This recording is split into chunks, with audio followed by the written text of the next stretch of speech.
साल का है, अभी से प्रॉपर्टी उसके नाम करवाने का क्या मतलब है? देखे देवर जी, जो काम जितना जल्दी हो जाए ना उतना अच्छा। आने वाले वक्त का क्या भरोसा। भाभी भरोसा क्यों नहीं, हम तो हमेशा आपके बेटे को माँ बाप की तरह ही प्यार करेंगे। हाँ, लेकिन फिर भी मैं चाहती हूँ कि ये सारी प्रॉपर्टी मेरे बेटे के नाम हो जाए। अब मुझे नहीं लगता तुम दोनों को इसमें कोई भी परेशानी होगी, है ना?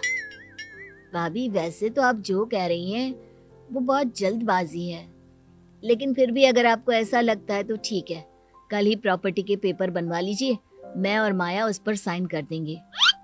इस तरह से अगले दिन प्रॉपर्टी के पेपर बनवाकर सारी प्रॉपर्टी दिलीप और कावेरी के बेटे के नाम पर करवा दी जाती है। कुछ दिनों के बाद सुधांशु, सुबह सुबह ये कौन लोग आ गए हैं तुम्हारे घर पर?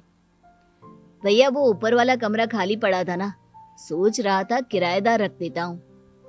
लेकिन किराएदार रखने से पहले आपने हमसे पूछा भी नहीं। भाभी, इसमें आपसे पूछने वाली क्या बात थी? हमें एक ही कमरे की जरूरत थी, इसलिए सोचा दूसरा कमरा किराए पर दे देते हैं, कुछ इनकम हो जाएगी। अरे माया, ये सारी प्रॉपर्टी अब मेरे बेटे के नाम पर है और यहाँ पर जो कुछ भी होगा उसके लिए तुम्हें मेरी या दिलीप की परमिशन तो लेनी पड़ेगी ना। हाँ सुधांशु, तुम्हारी भाभी ठीक ही तो कह रही है। अब देखो, तुमने खुद अपने हाथों से ये प्रॉपर्टी हमारे बेटे के नाम की है। वह अभी बहुत छोटा है, तो इस घर से रिलेटेड सारे फैसले तुम्हें हमसे पूछ कर लेने चाहिए। भाभी, हमें तो लगा था कि आप हम लोगों से बहुत प्यार करती हैं, लेकिन आप तो हमारे साथ भेदभाव करने लगी। अरे, इसमें भेदभाव करने वाली क्या बात है? और मैंने कौन सा तुमसे कुछ गलत मांग लिया? अरे ले देकर मेरा बेटा इकलौता इस पूरे वंश का वारिस है, सब कुछ उसके नाम है। तुम्हें इस बात से जलन क्यों हो रही है? भाभी, माया को जलन नहीं हो रही, वो तो बस ऐसे ही कह रही थी। सब जानती हूँ मैं, इसकी खुद की तो कोई औलाद पैदा नहीं हुई, बस इसीलिए जब देखो तब मेरे बेटे पर बुरी नजर डालती रहती है। देखो माया, कावेरी तुमसे बड़ी है, वो जैसा कहती है वैसा करो। और वैसे भी इस घर पर अब तुम लोगों का कोई अधिकार नहीं है। वो तो हम लोगों की भलाई समझो जो तुम्हें अभी तक यहाँ रहने दिया है। भैया, आप इतने कैसे बदल गए? इस प्रॉपर्टी ने आपके दिल से हमारे लिए प्यार पूरी तरह खत्म कर दिया है क्या?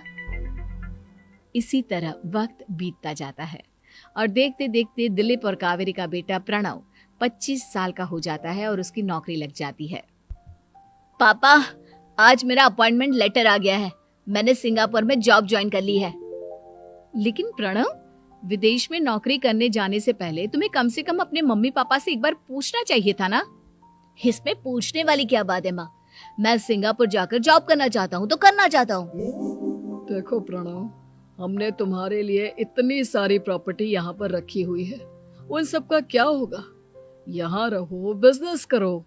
सॉरी पापा, मैं यहाँ रहकर कोई बिजनेस नहीं करने वाला, और ये जितनी भी प्रॉपर्टी आपने मेरे लिए संभाल कर रखी है ना, ऐसे ही किसी को दान में दे दीजिए, क्योंकि मैं सिंगापुर से वापस इंडिया आकर कभी नहीं रहने वाला।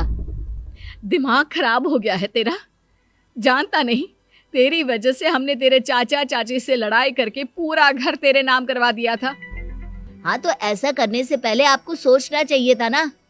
और मम्मा, मैं तो वैसे भी उस वक्त 1 साल का था, मेरा इस मैटर से कोई लेना देना नहीं है। कैसी बात कर रहा है ये लड़का? अरे तेरी वजह से अपने छोटे भाई से दुश्मनी लेकर बैठा हूं मैंने तो उसे घर से भी निकाल दिया। जानता नहीं तू, बाजू वाले घर में एक छोटा सा कमरा किराए पर लेकर रहते हैं तेरे चाचा चाची, और ये सब मैंने तेरे लिए किया। देखिए पापा, आपने जो कुछ भी किया अपने लिए किया। मैंने आपसे कब कहा था कि मुझे ये प्रॉपर्टी और घर चाहिए? और वैसे भी अपने भाई के साथ इस तरह का बिहेव करके आपने कोई अच्छा काम तो किया नहीं। तू सही कह रहा है बेटा, हमने तेरे चक्कर में अपने छोटे भाई जैसे देवर और बहन जैसी देवरानी को इस घर से निकाल दिया। बहुत बड़ी गलती हो गई मुझसे। ठीक है मॉम, तो अब आप अपनी गलती सुधारो, लेकिन मुझे तो फॉरेन जाना है, मैं वहीं जाऊंगा। अब आगे क्या करना है ये आपका डिसीजन है। और प्रणव सिंगापुर जॉब करने के लिए चला जाता है। कुछ दिनों के बाद जब दिलीप और कावेरी को अपनी गलती का एहसास होता है तो वो सुधांशु के घर पहुंचती है।